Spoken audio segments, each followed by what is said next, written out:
The stagecoach lurched to a halt outside the trading post in Granite, Colorado, and Eleanor Zimmerman stepped down with one hand pressed to her swollen belly and the other gripping the doorframe for balance. She was 6 months pregnant, dusty from 3 weeks of travel, and had exactly $7.32 to her name. The September air in 1872 smelled of pine and possibility, though she wasn't sure if possibility was enough to keep her alive through the coming winter. The driver handed down her single battered trunk without meeting her eyes. Men had been looking away from her like that for months now, ever since her condition became obvious, and the gold band she'd hastily purchased in St. Louis did nothing to convince anyone of its legitimacy. Eleanor paid him the last of what she owed and watched the coach disappear down the mountain road, taking with it her last connection to everything she'd known. Granite was smaller than she'd hoped. A main street of packed earth ran between wooden buildings that looked like they'd been hammered together in a hurry and left to weather the elements. The trading post, a saloon, a boarding house, a church with a crooked steeple, and a handful of other structures composed the entire town. Mountains rose on all sides, their peaks already dusted with early snow that promised a harsh winter ahead. Eleanor picked up her trunk by one handle and dragged it toward the boarding house. The baby kicked against her ribs as if protesting the jostling journey, and she paused to catch her breath. Her back ached, her feet were swollen, and she had no idea what she was going to do next. She'd left Philadelphia after her father threw her out, worked her way across the country taking whatever position she could find until her pregnancy made her unemployable, and followed a rumor that Granite needed a schoolteacher. It was a thin hope, but the only one she had. The boarding house door opened before she reached it, and a woman with iron-gray hair and a suspicious expression stepped out onto the porch. "We don't take charity cases." Eleanor straightened her spine and lifted her chin. "I'm not asking for charity. I'm inquiring about a room which I can pay for." "For how long?" The woman's eyes dropped pointedly to Eleanor's belly. "As long as necessary." Eleanor's voice was steady despite the fear churning in her stomach. "I heard the town needs a schoolteacher." The woman laughed, but it wasn't a kind sound. "We hired someone 2 months ago, young man from Denver. You came all this way for nothing." The ground seemed to tilt under Eleanor's feet. She'd spent the last of her savings on the journey here, banking everything on that teaching position. Without it, she had no prospects and no plan. "I see. Thank you for your time." She turned away before the woman could see the tears threatening to spill. Her trunk scraped against the dirt as she pulled it back toward the main street, though she had no destination in mind now. The baby kicked again, harder this time, and Eleanor pressed her hand to the spot. "It's all right," she whispered. "We'll figure something out." "That trunk's too heavy for a woman in your condition." The voice was deep, rough-edged, and came from somewhere to her left. Eleanor turned and had to tip her head back to take in the full height of the man standing in the shadow of the trading post. He was massive, easily over 6 feet, with shoulders that strained against his buckskin shirt and arms thick with muscle. Dark hair fell past his collar, and a full beard covered the lower half of his face.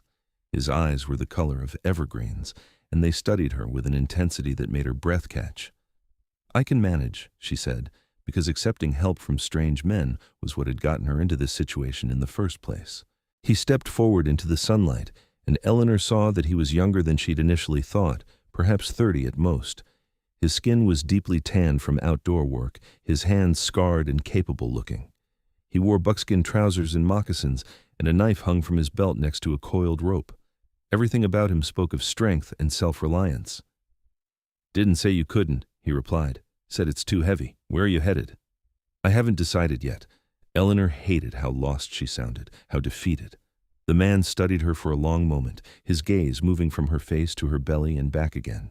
Something shifted in his expression, softening the hard edges. "You're the one who came for the teaching job."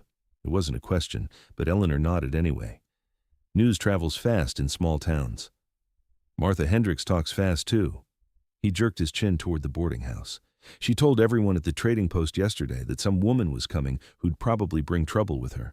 Martha doesn't much like complications." "I'm not trying to cause trouble." Eleanor's voice came out sharper than she intended. "I made a mistake, and I'm dealing with the consequences. That doesn't make me a bad person." "Didn't say it did." The man took another step closer, and Eleanor resisted the urge to back away. There was nothing threatening in his manner, only a kind of calm steadiness that reminded her of old trees and mountain stone. Name's Tobias Xavier. Most people call me Xavier. I've got a cabin about 8 miles up the mountain. Built it myself 5 years ago when I decided civilization wasn't worth the trouble. Eleanor wasn't sure what to say to that. The man looked exactly like what she imagined when someone said, mountain man, self-sufficient, solitary, as much a part of the wilderness as the elk and the eagles. I come down once a month for supplies, Xavier continued. Trade pelts and meat for flour, salt, ammunition, things I can't make or hunt myself. I've got more space than I need, and winter's coming on hard. You could stay there if you want. The offer was so unexpected that Eleanor could only stare at him. You're inviting a pregnant stranger to live in your cabin? Granite's got no place for you. You can see that already. Martha won't rent you a room, and even if she would, what would you live on? There's no work here for a woman in your state. His eyes were steady on hers, no judgment in them, only a kind of practical assessment. Up on the mountain, you'd have shelter and food. When the baby comes, you'd have help. After that, well, we'd figure it out. You don't know anything about me. Eleanor's heart was pounding. The offer was tempting in a way that terrified her. This man was a complete stranger, and she'd be utterly at his mercy in an isolated cabin. Why would you do this? Xavier was quiet for a moment, his gaze distant. Had a sister once. Found herself in a similar situation. Our father threw her out, and she died that winter trying to make it on her own. She was 19. His jaw tightened. I wasn't there to help her. Can't change that. But I can help you. Eleanor felt tears prick her eyes again. She'd grown so used to contempt and rejection that simple kindness hit her like a physical blow. I can't pay you. Don't want your money. Xavier picked up her trunk as if it weighed nothing. But I will want help with chores once you're settled. Cooking, mending, that sort of thing. Fair trade for room and board. And when the baby comes? Eleanor had to ask, had to know what he expected. Xavier's expression was serious. Then the baby stays too. Lives with us, safe and warm. He paused, and when he spoke again, his voice was firm. That baby will call me Papa from day one. I'll raise it as my own. I'm making that promise to you right now. The words should have sounded presumptuous or even threatening, but instead they settled over Eleanor like a warm blanket.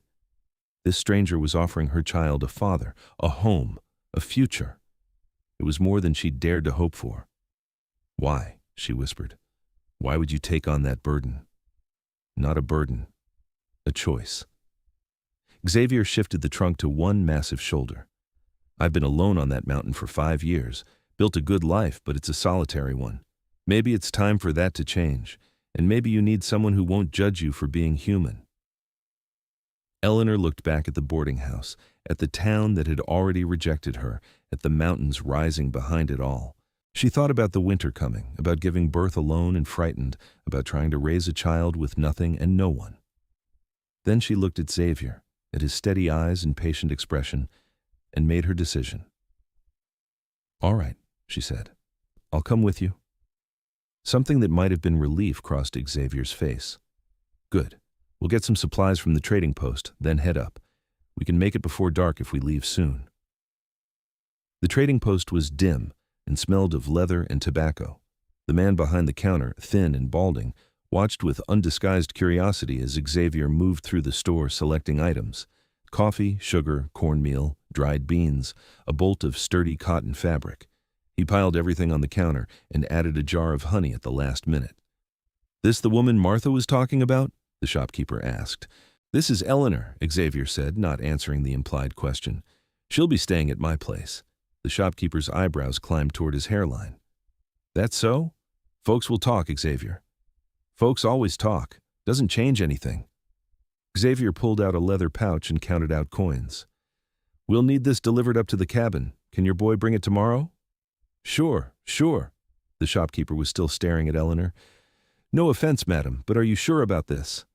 Xavier here, he's a good man, but he's not exactly sociable. Lives like a hermit up there.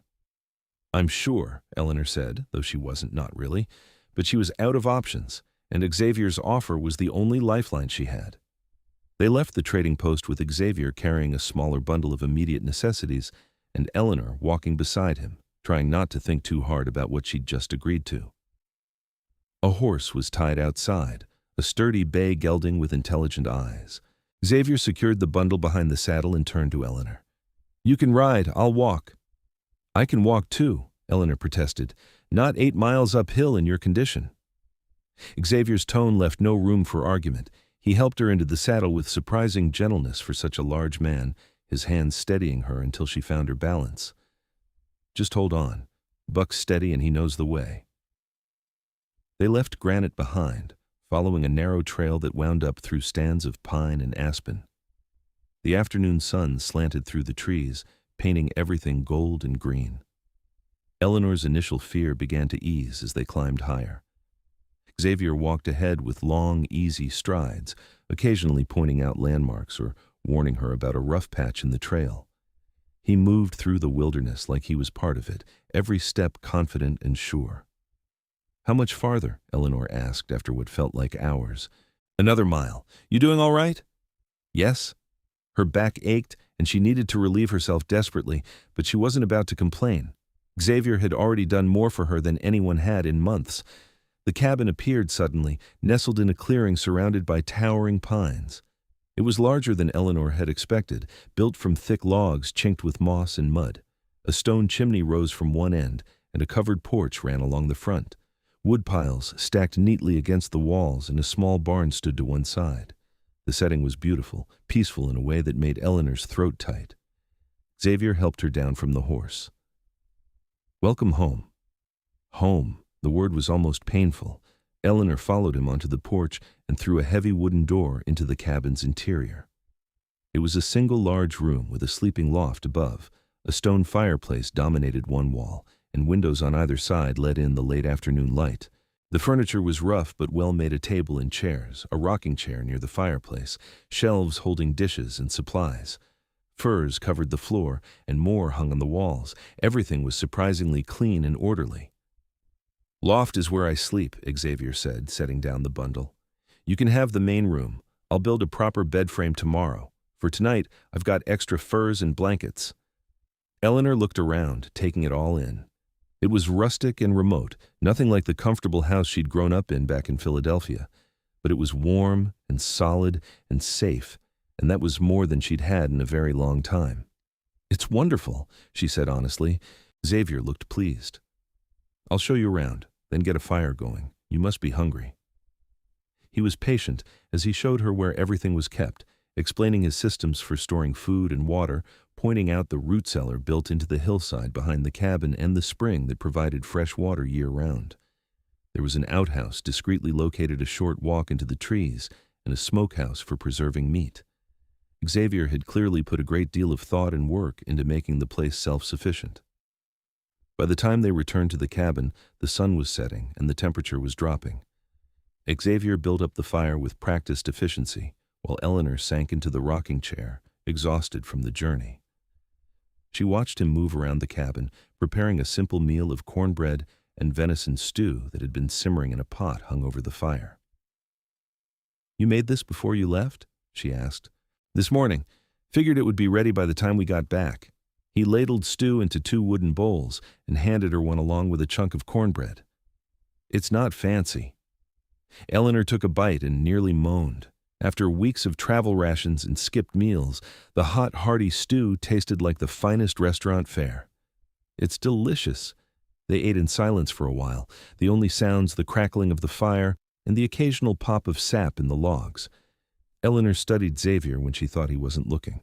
His face was hard to read behind the beard, but his movements were gentle despite his size, and he seemed completely comfortable in the quiet. She realized she knew almost nothing about him, this man who'd taken her in without hesitation. "Can I ask you something?" she said finally. Xavier looked up from his bowl. "Sure. Why did you really invite me here? And please don't say it's just because of your sister." Eleanor set down her bowl. "That's part of it, I'm sure. But there's something else, isn't there?" He was quiet for a long moment, staring into the fire. When he spoke, his voice was low. "I told you I came up here 5 years ago to get away from civilization. That was true. But the whole truth is I came here to get away from myself. I'd done things during the war, seen things that made me feel like I wasn't fit for human company anymore. built this place and figured I'd live out my days alone. And now? Eleanor prompted when he fell silent. Now I think maybe I was wrong. Maybe being alone isn't healing, it's just hiding. He looked at her directly. When I saw you in town today, needing help and not getting it from anyone, it made me angry. But it also made me think that maybe I could do something good for once. Something that matters.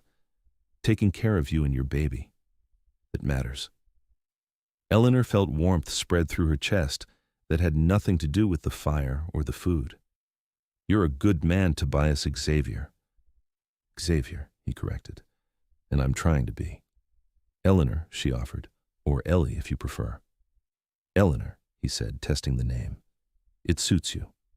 That night, Xavier made her a bed near the fire with furs and blankets so soft and warm that Eleanor sank into them with a sigh of relief. He climbed the ladder to the loft, and she heard him moving around above her, then silence. She lay awake for a while, one hand on her belly, trying to process everything that had happened. This morning she'd been desperate and alone. Now she was in a cabin on a mountain with a man who'd promised to be a father to her child. It was too much to take in, too strange and sudden. But as the fire died down to embers and the wind whispered through the pines outside, Eleanor felt something she hadn't felt in months. She felt safe. The days that followed fell into a rhythm that surprised Eleanor with its ease. She woke each morning to find Xavier already up, the fire built and coffee brewing. He'd head out to check his trap lines or hunt while she made breakfast, then return with fresh meat or firewood. Together they worked on preparing the cabin for winter and the coming baby. Xavier built her a bed frame as promised, then set about making a cradle with the same careful attention to detail. His hands, so large and scarred, worked the wood with surprising delicacy, smoothing every surface until it was soft as silk. Eleanor watched him sometimes, mending clothes or preparing food, marveling at the contradiction he represented, fierce and gentle, solitary yet welcoming. They talked while they worked, tentative at first, then with growing comfort. Eleanor told him about her life in Philadelphia, about her father's bookshop, and her love of reading, about the man who'd courted her with pretty words and promises before disappearing the moment she told him about the baby. Xavier listened without judgment, his hands never stopping their work. In turn, he told her about growing up in Ohio, about joining the army at 18 and spending 4 years fighting in a war that had left him hollow, about coming west afterward because he couldn't stand to be around people who hadn't seen what he'd seen, done what he'd done, about his sister Mary, who'd written to him for help, but whose letter had arrived 3 months after she'd frozen to death in a tenement in Chicago. "I carry that with me every day," he said one evening as they sat by the fire. "The knowledge that I could have saved her if I'd just gone home sooner." "You didn't know," Eleanor said softly. "Doesn't matter. She needed me and I wasn't there." He looked at Eleanor, his green eyes intense. "I'm here now, though. For you and the baby. That's a promise I'll keep." Eleanor believed him. Over the weeks that followed, Xavier proved his commitment in 100 small ways. He made sure she had the best cuts of meat and the warmest spot by the fire.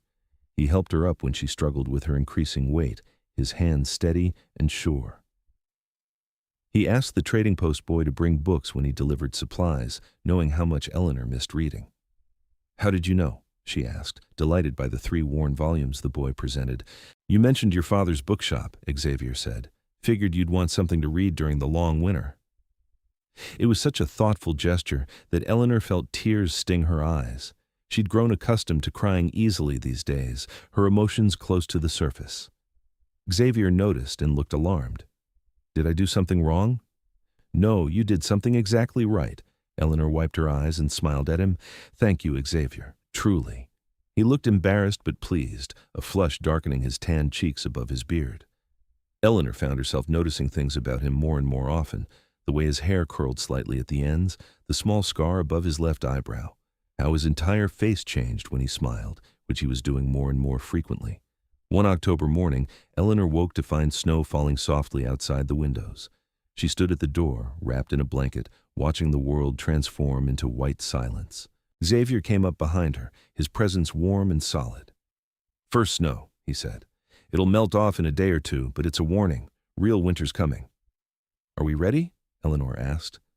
We are. Xavier's hand came to rest on her shoulder, a brief touch that sent warmth through her.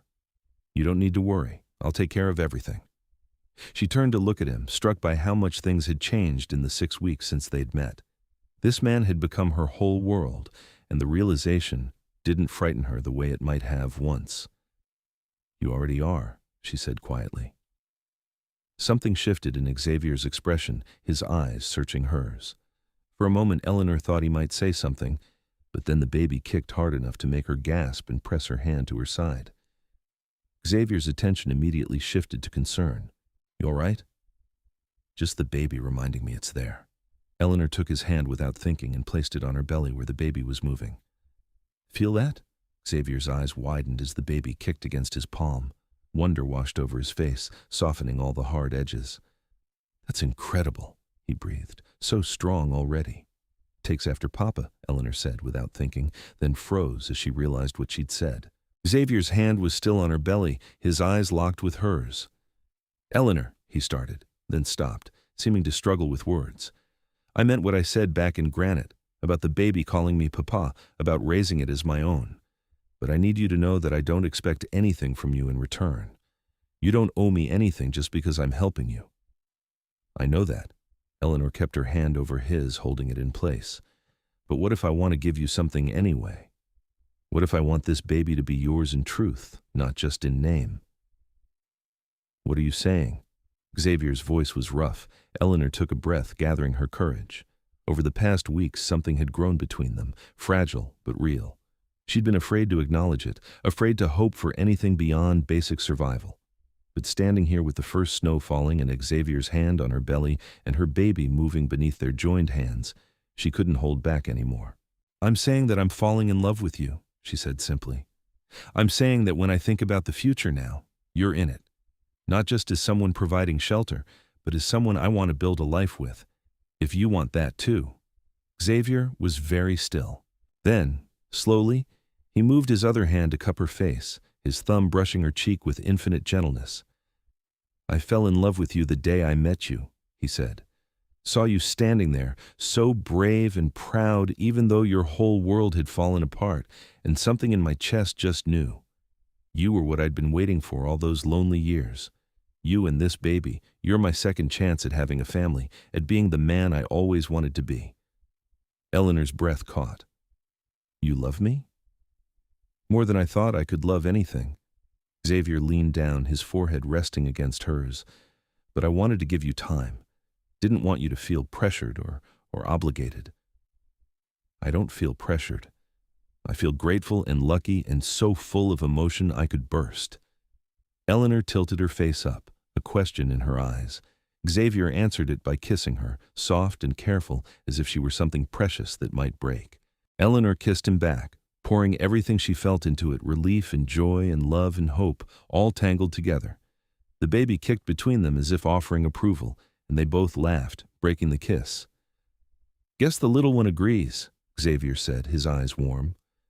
Our little one, Eleanor corrected, and watched happiness transform his face.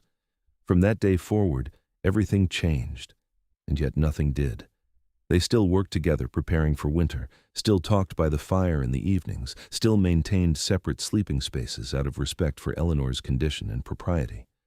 But now there were stolen kisses and held hands, gentle touches and soft words exchanged in the firelight. Xavier was careful with her, always conscious of her pregnancy and never pushing for more than she offered. His restraint and respect only made Eleanor love him more. Tell me about the war, she said one evening as they sat together, her head resting against his shoulder. Xavier tensed. It's not pleasant. I still want to know. I want to understand what shaped you. He was quiet for so long that Eleanor thought he wouldn't answer. Then, haltingly, he began to talk. About battles that lasted days, about friends who died in his arms, about the things he'd had to do to survive, about coming home and finding that he couldn't fit back into normal life, couldn't pretend that everything was fine when he could still smell blood and smoke every time he closed his eyes. I thought I was broken, he said finally. Thought I'd never be able to live a normal life again. That's why I came up here. And now? Eleanor asked. Now I think maybe I wasn't broken, just hurt. And maybe you can't heal from something like that alone. He looked down at her. You've helped me more than you know, Eleanor. Given me a reason to want to be better, do better. You've done the same for me. Eleanor laced her fingers through his. Before I met you, I thought my life was over, that I'd made one mistake that would define me forever. You showed me that wasn't true, that I could still have a future worth living. Xavier kissed the top of her head. We'll build that future together. November arrived with heavy snows that turned the world into a white wilderness. Xavier had been right, they were ready. The cabin was snug and warm, the root cellar full of preserved vegetables, and the smokehouse stocked with meat. They spent the long evenings by the fire, Eleanor reading aloud from her books while Xavier worked on various projects, or simply listened. Sometimes they talked, sharing stories of their pasts and dreams for the future. Other times they sat in comfortable silence, content just to be near each other. Eleanor's pregnancy was advancing rapidly now, her belly enormous and the baby increasingly active. Xavier watched over her with fierce protectiveness, insisting she rest often and refusing to let her do any heavy work. He'd taken over all the cooking and cleaning, leaving Eleanor to focus on preparing baby clothes and blankets.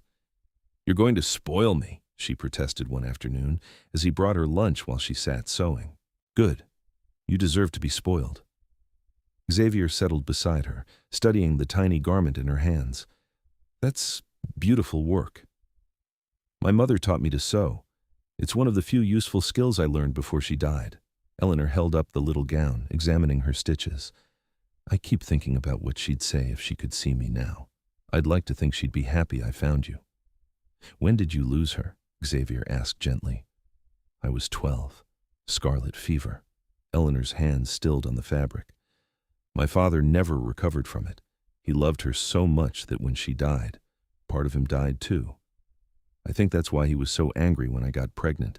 He saw me throwing away the stable future he'd worked so hard to provide, disgracing the family name my mother had been so proud of. He should have helped you, not thrown you out. Xavier's voice was hard. He was hurt. People do terrible things when they're hurt. Eleanor resumed her sewing. I've forgiven him, even if I can't forget. Holding on to anger takes too much energy, and I'd rather spend it on better things. Xavier took her hand, his thumb rubbing circles on her palm. You're remarkable. You know that? Eleanor laughed softly. I'm stubborn and I've made more than my share of mistakes. That just makes you human. Doesn't change the fact that you're remarkable. Xavier leaned in to kiss her cheek. Strong and kind and brave. Our baby is lucky to have you as a mother. Our baby is lucky to have you as a father, Eleanor countered. The word father seemed to resonate in the air between them. Xavier's expression grew serious. I want to marry you, Eleanor. Do this right and proper. Give the baby my name legally. Give you my name. Make us a real family. Eleanor's heart skipped. Are you proposing? I'm saying I want to, but I want to do it right. When the weather breaks, I'll go down to Granite and arrange for the preacher to come up. We'll have a proper wedding, with witnesses and vows and everything legal, if you'll have me. Of course I'll have you. Eleanor set aside her sewing so she could frame his face with her hands. I love you, Xavier. I want to be your wife. He kissed her then, deep and thorough, one hand cradling the back of her head and the other resting protectively on her belly.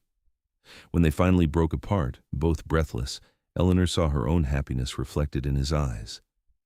Soon as the baby comes and you're recovered, we'll make it official, Xavier promised. Until then, consider us engaged.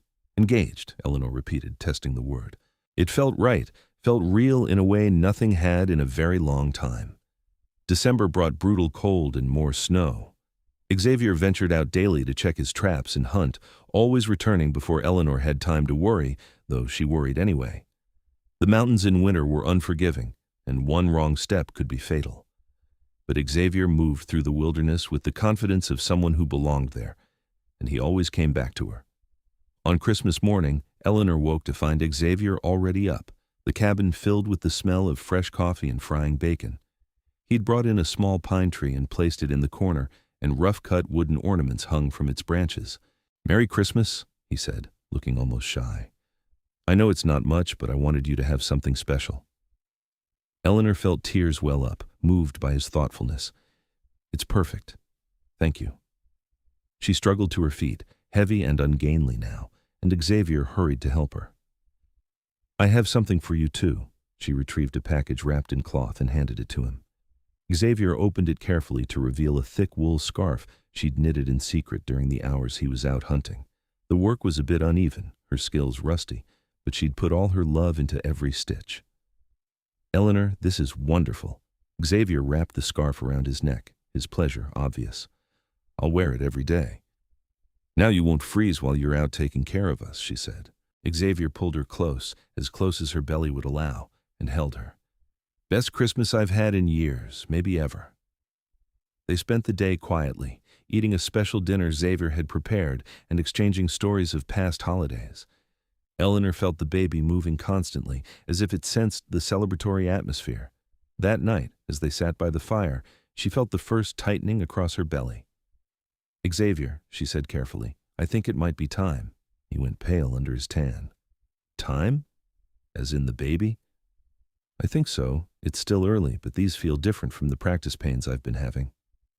Xavier was on his feet immediately, his military training evident as he shifted into action. "All right, we prepared for this. You just tell me what you need me to do." The labor progressed slowly through the night. Xavier never left her side, bringing her water, helping her walk when she needed to move, supporting her through the contractions that grew steadily stronger. He was calm and steady, a rock she could lean on, even though she could see the fear in his eyes when he thought she wasn't looking. "I'm scared," she admitted as dawn broke and the pains intensified. "I know. Me too." Xavier smoothed her hair back from her sweaty forehead. "But you're strong, Eleanor. Strongest person I know. You can do this." "We can do this," she corrected, gripping his hand as another contraction seized her. By mid-morning on December 26th, Eleanor was exhausted and in agony. Xavier had helped her into a birthing position on the bed, supporting her from behind, and was murmuring encouragement in her ear. The baby was coming whether she felt ready or not. "That's it," Xavier said as she bore down. "I can see the head. You're almost there, love. Just a little more." With a final enormous effort and a cry that echoed off the cabin walls, Eleanor pushed her baby into the world. Xavier caught the infant with steady hands, his face a mask of wonder. It's a boy," he breathed. "Eleanor, we have a son." The baby let out a lusty wail, announcing his arrival, and Eleanor collapsed back against Xavier with tears streaming down her face. Xavier quickly wrapped the baby in a clean cloth and placed him on Eleanor's chest. She looked down at the tiny, red-faced creature, at his shock of dark hair and flailing fists, and felt her heart expand impossibly. "Hello, little one," she whispered. "Hello, my son."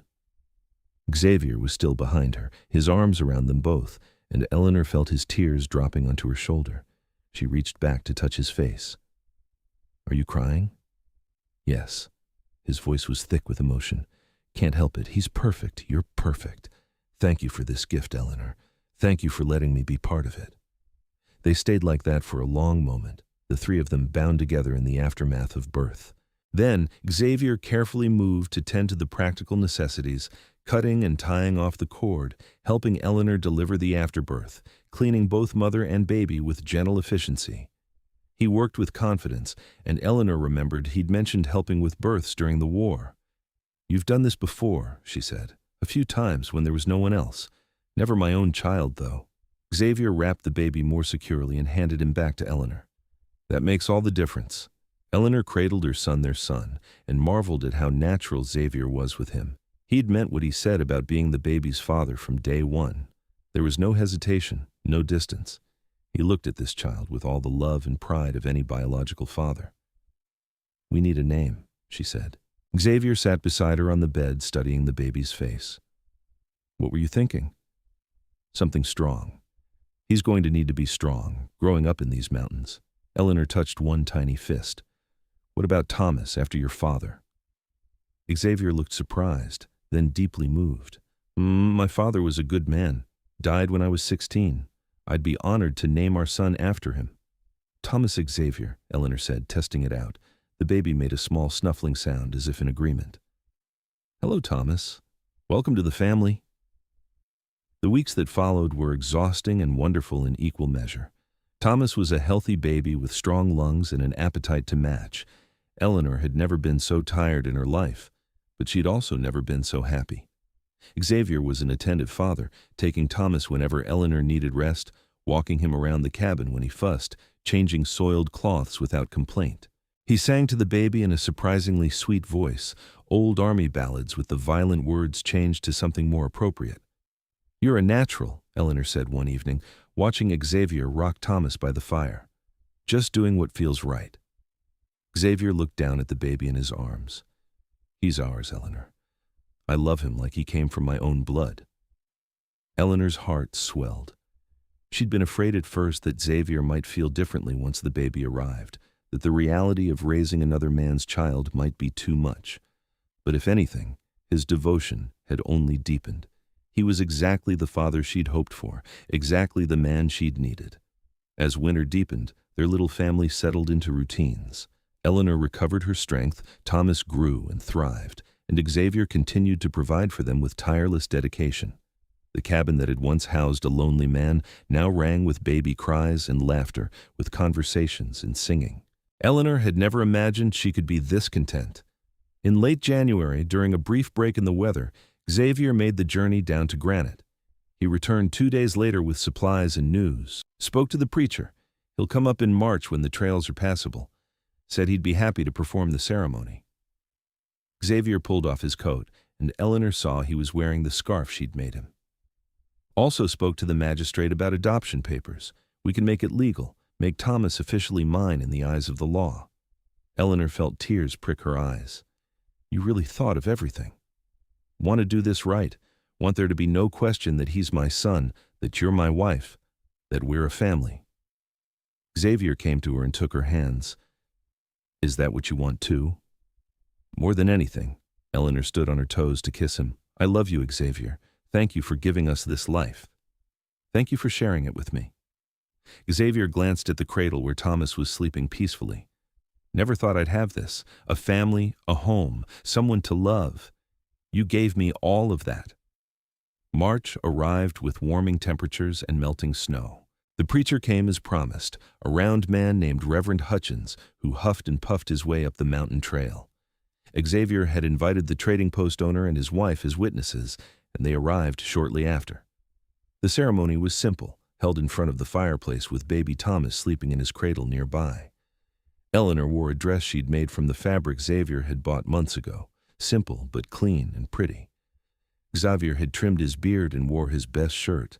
They spoke their vows with hands clasped and eyes locked, meaning every word. "I, Tobias Xavier, take you, Eleanor Zimmerman, to be my lawfully wedded wife. I promise to love you, honor you, and protect you and your child for all the days of my life. I, Eleanor Zimmerman, take you, Tobias Xavier, to be my lawfully wedded husband. I promise to love you, honor you, and stand beside you through whatever comes for all the days of my life." Reverend Hutchins pronounced them man and wife, and Xavier kissed Eleanor with such tenderness that she felt her knees go weak. The small gathering applauded, and Martha Hendricks, who'd come along with the trading post owner, actually smiled. I was wrong about you," Martha said to Eleanor as they shared a simple wedding meal afterward. "You're a good woman, and Xavier's lucky to have you." "I'm the lucky one," Eleanor replied, watching her husband hold their son. "He saved me when no one else would." "You saved each other," Martha said wisely. "That's how the best marriages work." After the guests departed and they were alone again, Xavier produced a simple gold band. "I know it's a bit late for a wedding ring, but I wanted you to have one." Eleanor held out her hand, and Xavier slid the ring onto her finger. It fit perfectly. "Where did you get this?" "It was my mother's. Only thing I have left of her. Feels right that you should wear it now." He kissed her hand. "You're part of the family in every way that matters." That night, after Thomas was fed and settled, Xavier and Eleanor finally came together as husband and wife in truth. Xavier was gentle and patient, worshiping her body with his hands and mouth, making sure she felt cherished and safe. Eleanor had been afraid that her previous experience might make this difficult, but Xavier erased those memories with his tenderness. When they finally joined together, it felt right and perfect, the physical expression of everything they already felt emotionally. Afterward, they lay tangled together in Xavier's bed in the loft, Eleanor's head on his chest and his arms wrapped securely around her. Happy? Xavier asked, his voice rumbling under her ear. So happy I almost can't believe it's real. Eleanor pressed a kiss to his chest. Thank you for being patient with me, for giving me time to heal. I'd wait forever for you. Xavier's hand stroked through her hair. You're my wife now, Eleanor Xavier. Mine to protect and cherish. That's a job I take seriously. And you're my husband.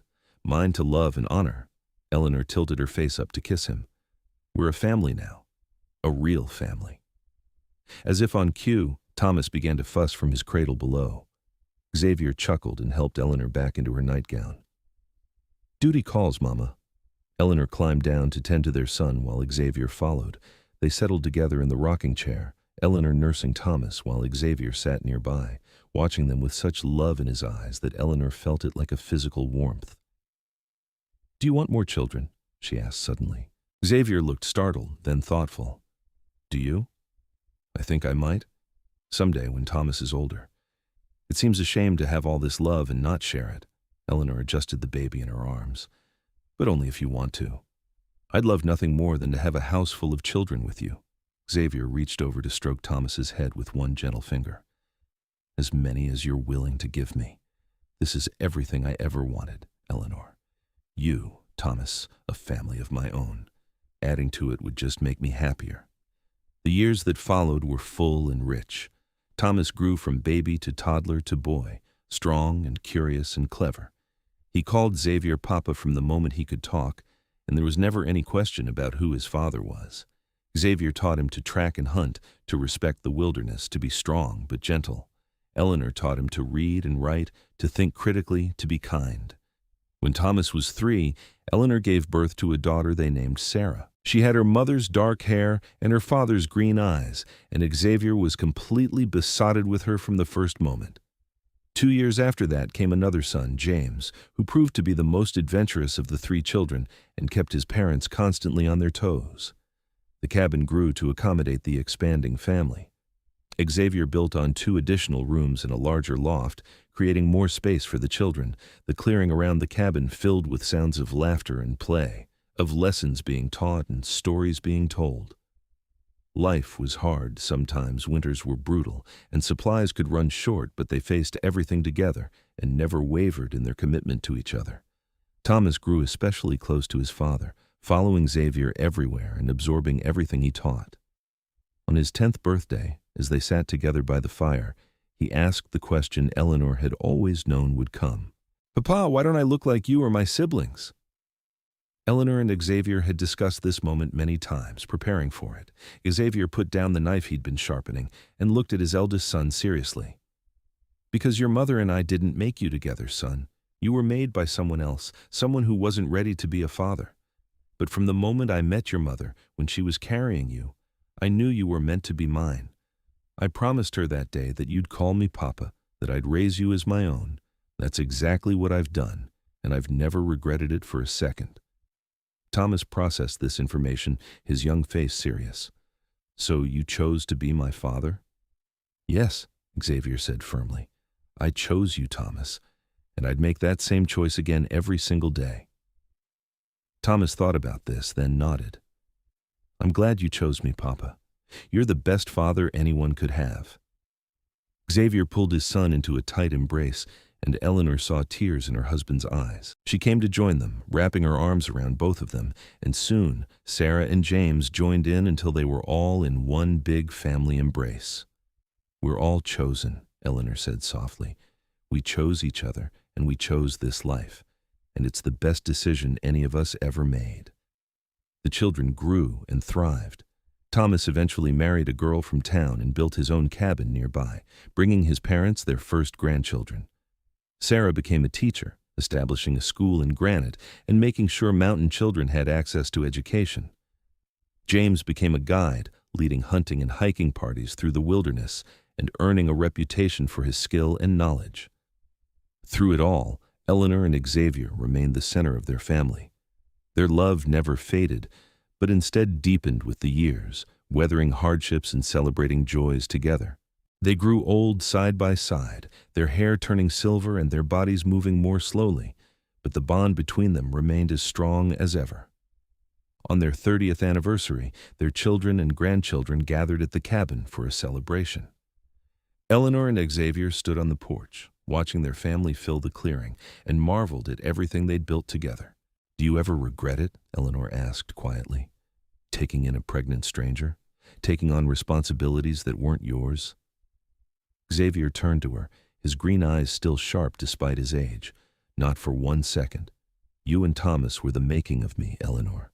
Before you, I was half a man, hiding from life. You gave me purpose and love and a reason to be better.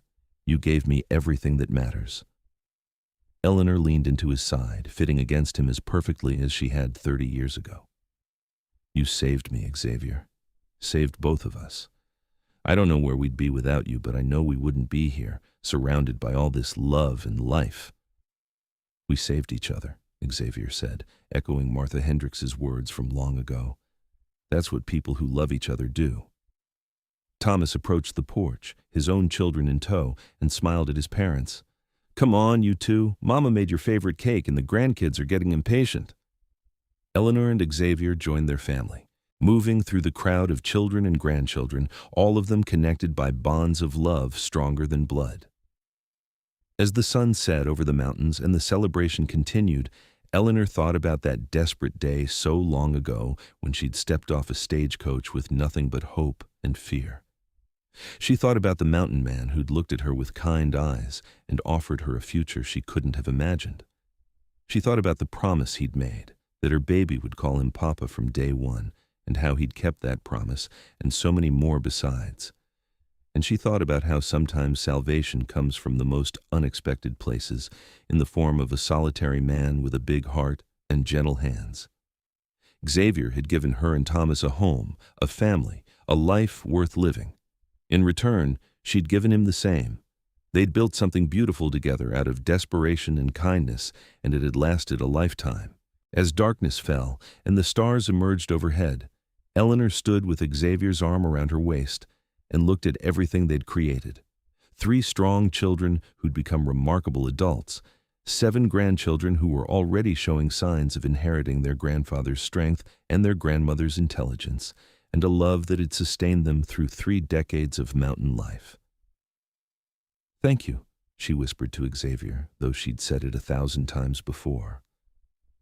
"Thank you," he whispered back, understanding as he always did.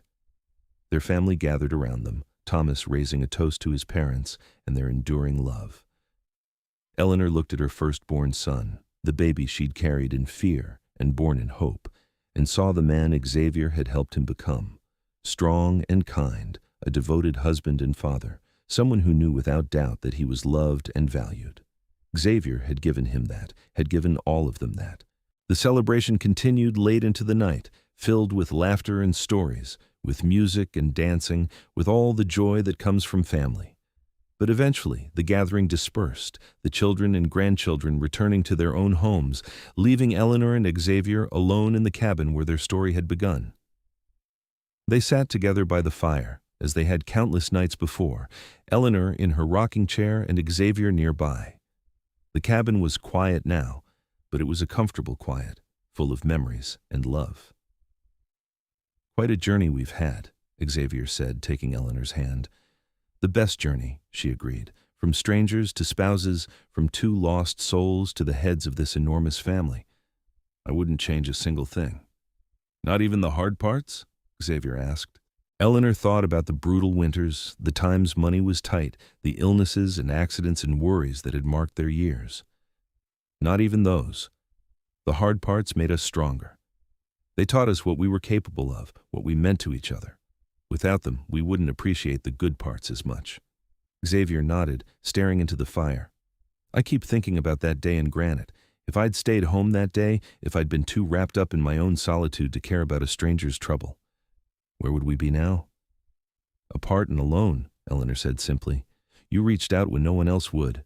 You saw me, really saw me, and offered help without expecting anything in return. That's who you are, Xavier. That's who you've always been." "I saw someone who needed help and someone I wanted to know better," Xavier corrected. "Even then, I knew you were special. Couldn't have told you why. Just knew it in my bones. Following that instinct was the smartest thing I ever did. They sat in companionable silence for a while, watching the flames dance. Eleanor thought about the generations that would come after them, about the grandchildren who'd bring their own children someday, about the legacy they were leaving behind. It wasn't wealth or fame or grand accomplishments. It was simply love, given freely and returned fully. That seemed like enough. "I'm tired," Xavier said eventually, and Eleanor heard the weariness in his voice. He was 72 now, still strong, but feeling his age more each year. "Ready for bed?"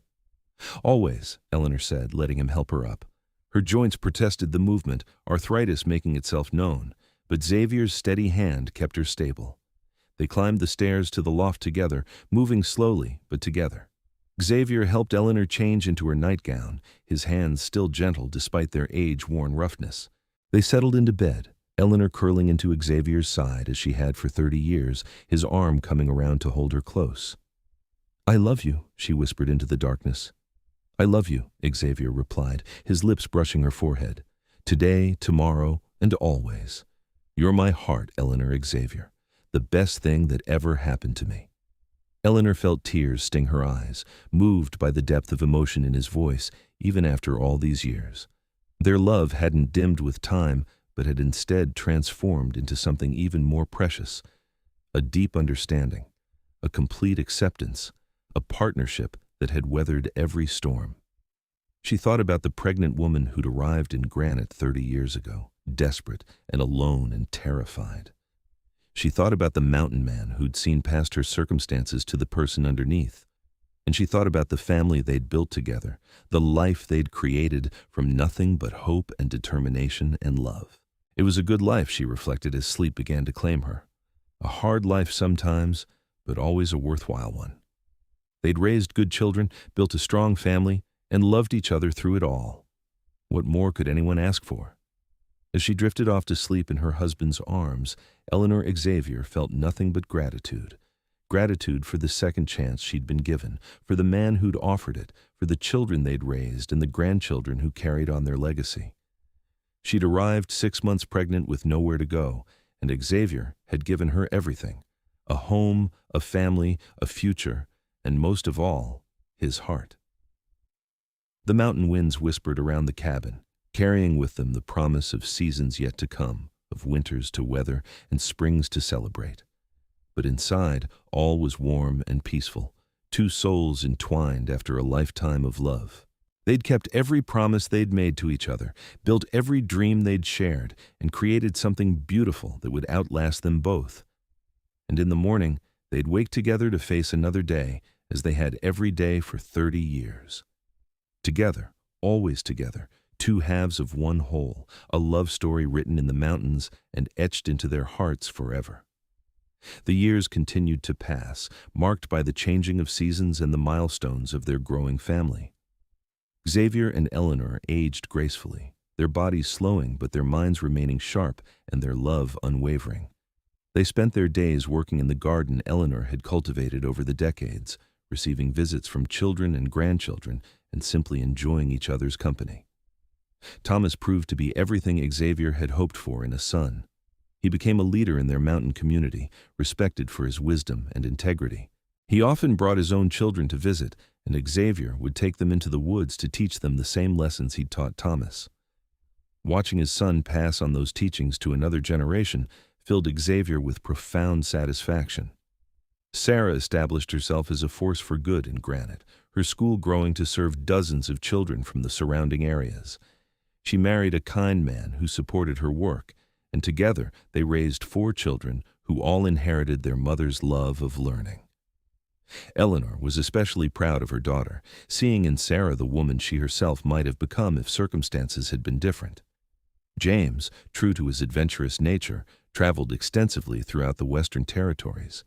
He married later than his siblings, to a half-Ute woman named Morning Star who taught the family new skills and perspectives. Their children were beautiful, strong, and fiercely independent, growing up fluent in 3 languages and comfortable in multiple worlds. Eleanor documented everything in journals she'd kept since arriving in Colorado. She wrote about the daily routines of mountain life, the changes in their family, the history of the region as she witnessed it. The journals became treasured family heirlooms, passed down through the generations so that future Xavier descendants would know where they came from. On their 35th anniversary, Eleanor fell ill with a fever that refused to break. Xavier tended her with devoted care, never leaving her side, applying cool cloths to her forehead and coaxing her to drink water and broth. He was terrified in a way he hadn't been since Thomas's birth, realizing how much he'd taken for granted that she would always be there. "Oh, don't you dare leave me," he whispered fiercely one night as she tossed in fever dreams. "We've got more years ahead of us, Eleanor, more grandchildren to meet, more sunsets to watch together. You hold on, you hear me?" Whether it was his words or simply her own determination, Eleanor rallied. The fever broke, and slowly, carefully, she recovered. But the illness left her weaker than before, and both of them understood that their time was growing shorter. They'd been blessed with long lives and good health, but those blessings wouldn't last forever. They became more intentional about everything after that. Xavier made sure to tell Eleanor daily how much he loved her, how grateful he was for every moment they'd shared. Eleanor made sure their children knew the stories of their parents' lives, the struggles they'd overcome, and the love that had sustained them. They wanted nothing left unsaid, no regrets when the end finally came. "Do you remember that first night in the cabin?" Eleanor asked one evening as they sat watching the sunset from their porch. "How terrified I was. I kept thinking I'd made a terrible mistake, going off into the wilderness with a complete stranger." Xavier chuckled. "I remember lying awake in the loft wondering if I'd done the right thing, wondering if I was crazy for bringing a pregnant woman to an isolated cabin, wondering what the hell I thought I was doing. And now? Now I know it was the rightest thing I've ever done." Xavier took her hand, his thumb rubbing familiar circles on her palm. "You were worth every moment of doubt, every bit of fear. You were worth everything." "So were you," Eleanor said softly. "You took a broken woman and made her whole again. You took a baby who wasn't yours and made him yours in every way that mattered. You built this family from nothing, Xavier. That's remarkable." "We built it together," he corrected. "I couldn't have done any of it without you. You were the heart of everything, Eleanor. Still are." They sat in comfortable silence as the sun sank behind the mountains, painting the sky in shades of orange and pink and purple. They'd watched countless sunsets from this porch, but each one was still special, still beautiful.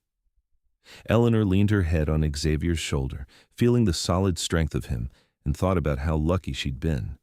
She'd made mistakes in her youth, terrible mistakes that had cost her everything she'd known. But those mistakes had led her here, to this man, and this life, and this family.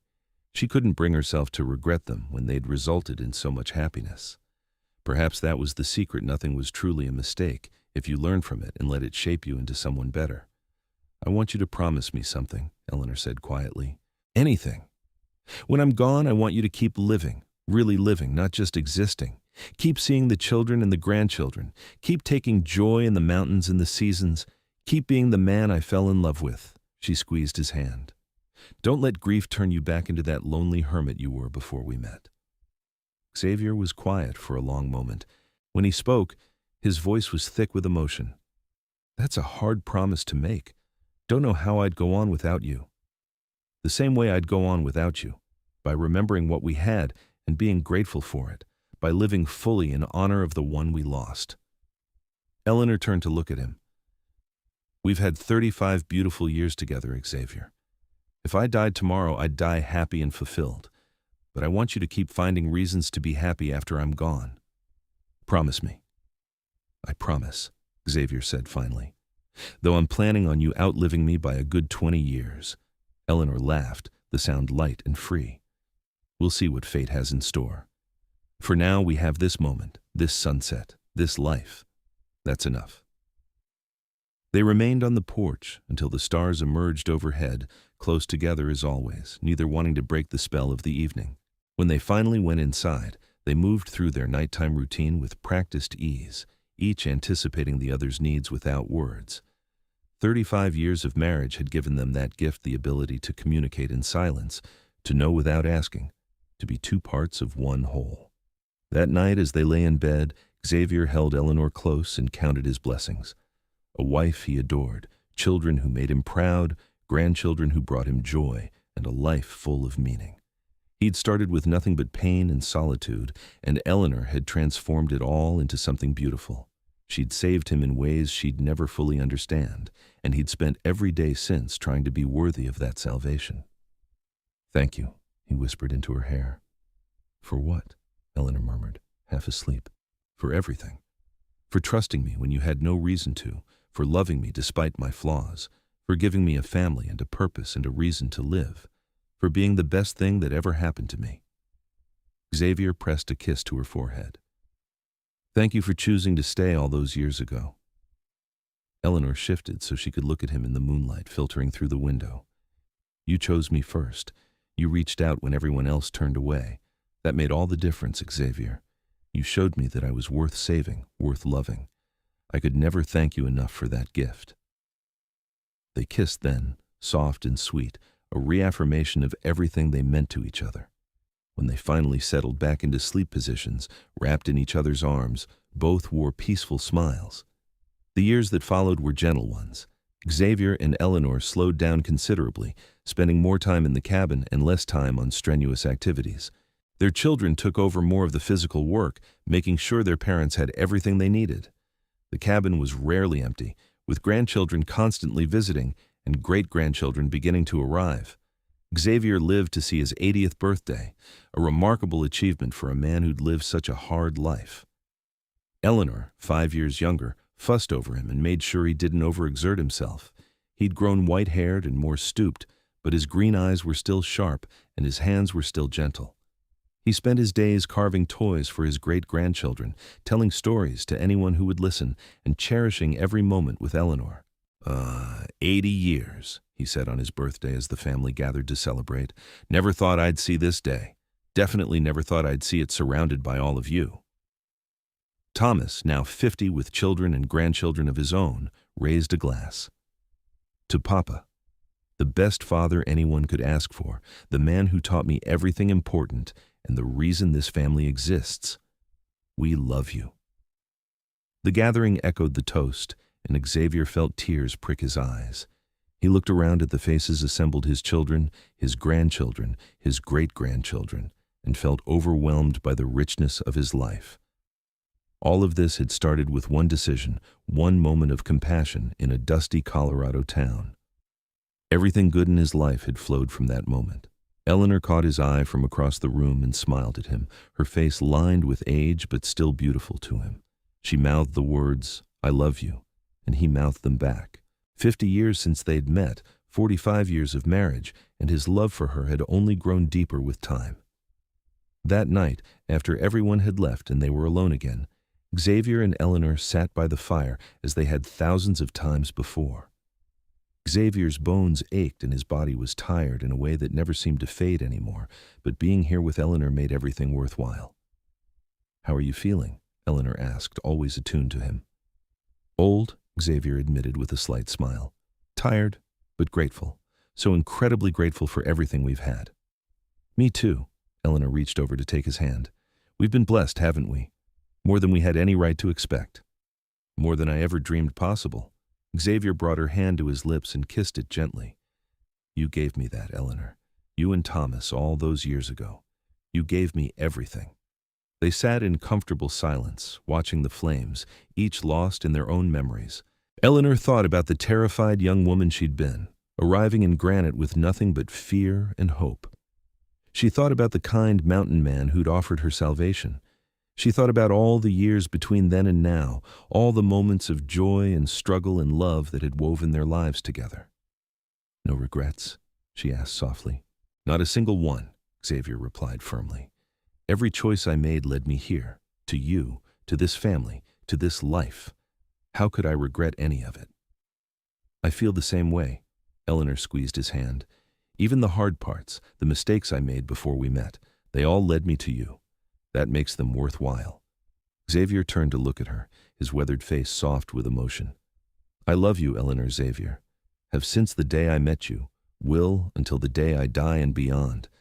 You're my heart, my home, my everything. And you're mine," Eleanor whispered, "forever and always." They remained by the fire until it burned down to embers, neither wanting to break the spell of the moment. These quiet evenings together had become more precious as they aged, each one a gift to be savored. When they finally retired to bed, they held each other close, grateful for another day together and hopeful for many more to come. Xavier passed peacefully in his sleep 2 years later at the age of 82. Eleanor woke one morning to find him still beside her, his face peaceful and his hand still holding hers. She sat with him for a long time, saying goodbye, thanking him for 52 years of love and partnership, telling him over and over how much he'd meant to her. The family gathered to mourn and remember. They buried Xavier on a hillside overlooking the cabin, beneath the pine trees he'd loved so much.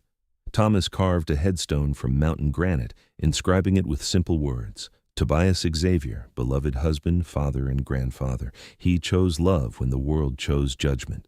Eleanor grieved deeply, but not desperately. She'd known this day would come eventually, and Xavier had given her so many years, so many beautiful memories. She kept her promise to him, continuing to live fully, spending time with her children and grandchildren, taking joy in the mountain seasons she'd come to love. She remained in the cabin they'd shared, surrounded by 50 years of memories.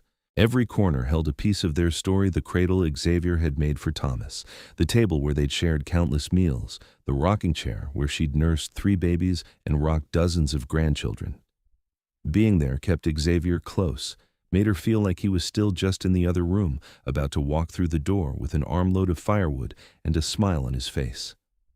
Thomas visited daily, making sure his mother had everything she needed. Sarah came weekly, bringing fresh bread and news from town. James stopped by whenever he was in the area, sometimes staying for weeks at a time, keeping his mother company and tending to the heavier chores. The grandchildren and great-grandchildren were constant presences, filling the cabin with life and laughter, just as Xavier would have wanted.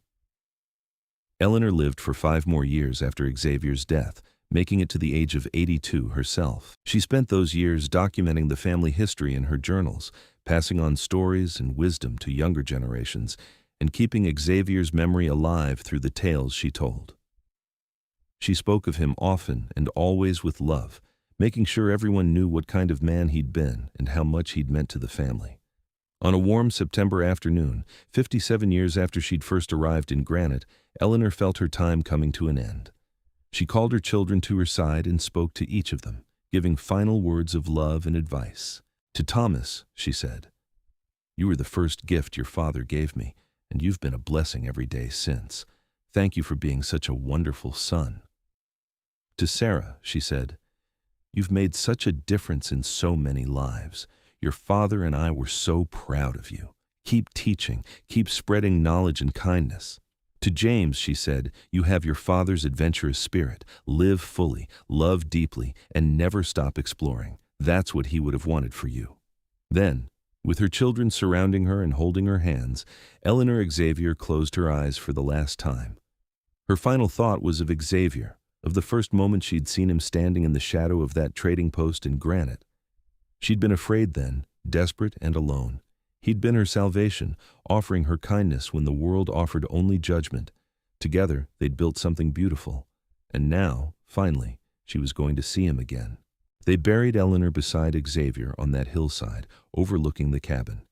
Thomas carved her headstone to match her husband's. Eleanor Xavier, beloved wife, mother, and grandmother. She arrived with nothing and left a legacy of love. The cabin remained in the family, passing through generations. Thomas's grandson eventually took it over, renovating and expanding while keeping the original structure intact. The journals Eleanor had kept were preserved carefully, typed up and copied so every branch of the family had access to them. The story of how Xavier and Eleanor met, how they fell in love, and how they built their family became a cornerstone of family identity, passed down through the generations. The cradle Xavier had carved for Thomas was used by dozens of babies over the years. The rocking chair Eleanor had favored became a cherished heirloom. The land around the cabin remained in family hands, protected and preserved as a reminder of where they'd all come from.